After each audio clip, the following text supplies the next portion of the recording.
I'm 31, and I recently found out that my fiancé, who is 30, cheated on me during her bachelorette party. Now, I'm planning to end our relationship. This is something I never thought would happen, and it's left me feeling deeply betrayed and uncertain about my future. Here's the story of what happened last night. As I was getting ready for bed, I noticed a notification pop up on my fiancé's computer. Normally, I respect her privacy, but my curiosity got the best of me. The message was about her bachelorette party, which she had gone to with her friends while I stayed home. We were supposed to be getting married in 3 weeks, and everything seemed perfect. Our house, our future together, kids, and growing old side by side. I opened her computer and started going through her Facebook messages. To my shock, I found out that she had cheated on me during the bachelorette party. This wasn't something minor, like a harmless lap dance or some wild party antics that I might have understood in the context of a bachelorette night. She went much further. She performed oral sex on one man, and then later went home with another man that same night.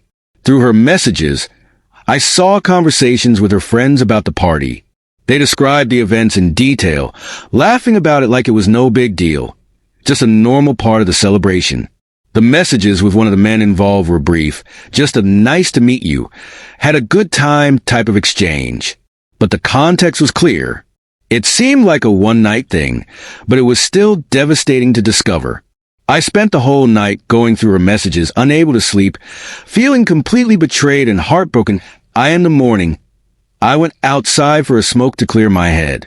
I was still processing everything, unsure of how to confront her.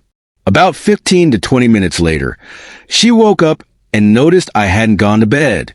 She saw the empty alcohol bottles I'd been drinking and asked what was going on. She came over to give me a hug and a kiss, but I felt completely detached, almost as if I was watching someone else interact with her. She asked me why I hadn't slept and if it was because of stress about the wedding. I tried to keep my emotions in check and replied, "I love you. How could I be stressed about the best thing in my life?" She didn't seem suspicious, so she just went about getting ready for work and left once she was gone. I knew what I had to do. I started packing my important things. There was no way I could go through with the wedding now. I contacted the venue where we were supposed to have our ceremony and canceled the booking. They charged me a 15% cancellation fee for the short notice, but I didn't care. I just wanted out of this. I also took screenshots of all the incriminating messages and saved them for my records. Around 10 a.m., I called a taxi and left for a hotel in a different city. I didn't leave any notes or explanations at home. I just needed to get away from everything that I left because I needed time alone to think and process everything that had happened. By 3:30 p.m., my phone started blowing up with calls and messages. My ex-fiancée, her family, her friends, and even some of our mutual friends were all trying to contact me. I ignored most of the messages, but called my parents to explain the situation. I told them I wouldn't be getting married and that the relationship was over. I didn't go into any graphic detail. I simply said that I found out she had been unfaithful. I asked them to keep the information private and not get involved.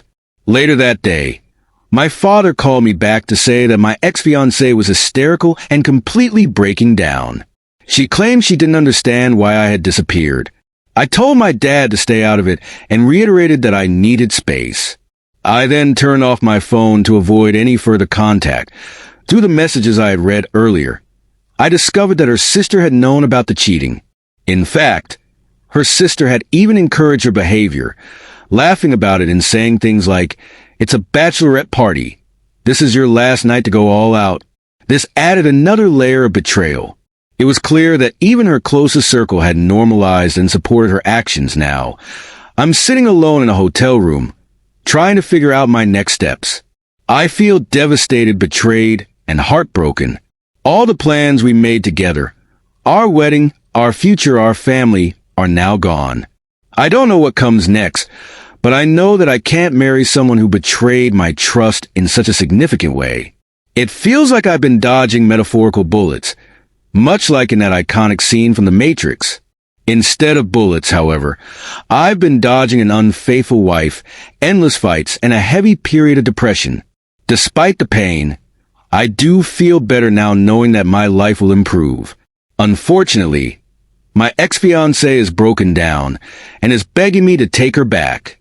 Her sister and several friends have joined her efforts to reconcile.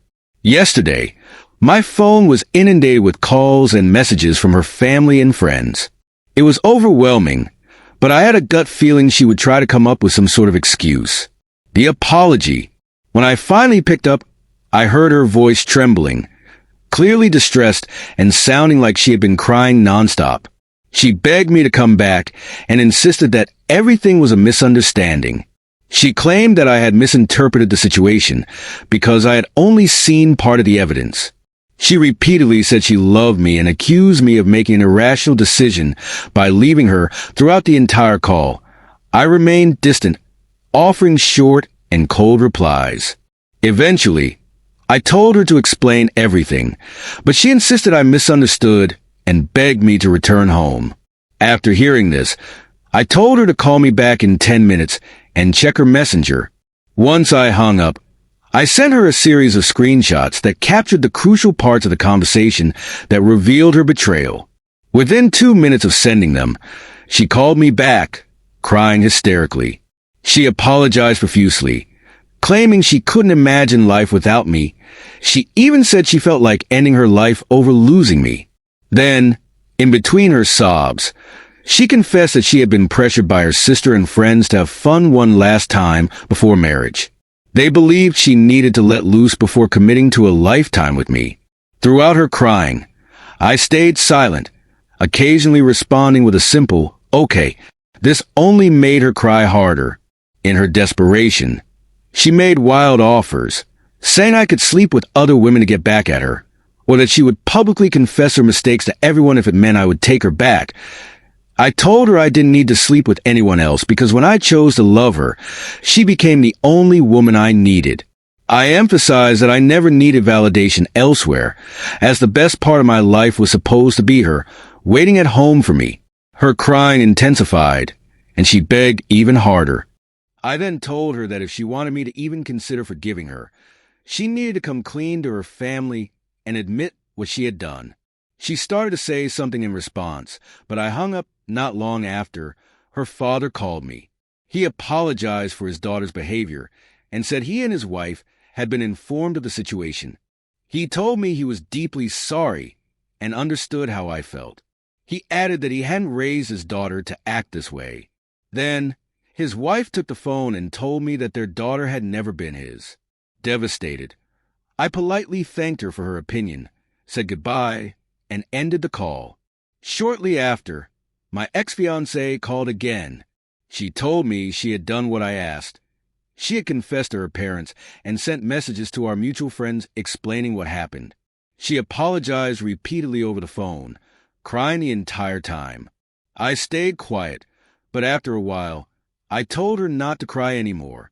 I said there was no need for her to apologize, because single women are allowed to make their own choices. I told her I hoped she would find the right person for her someday. Hearing this, she broke down completely. Sobbing uncontrollably, her sister then took the phone and asked if I was going to take her back now that she had done everything I had asked. I told her I would think about it. Her sister then told me that my ex-fiancée was spiraling into a dangerous mental state and had expressed thoughts of harming herself. I responded calmly, saying it was fortunate her sister was close by to ensure her safety. I suggested they take her to see a doctor. After that, I hung up. Since then, my phone has been blowing up with messages from her family and friends, but I haven't responded. Despite all the drama, I feel a sense of relief and clarity. I truly believe I can move on from this.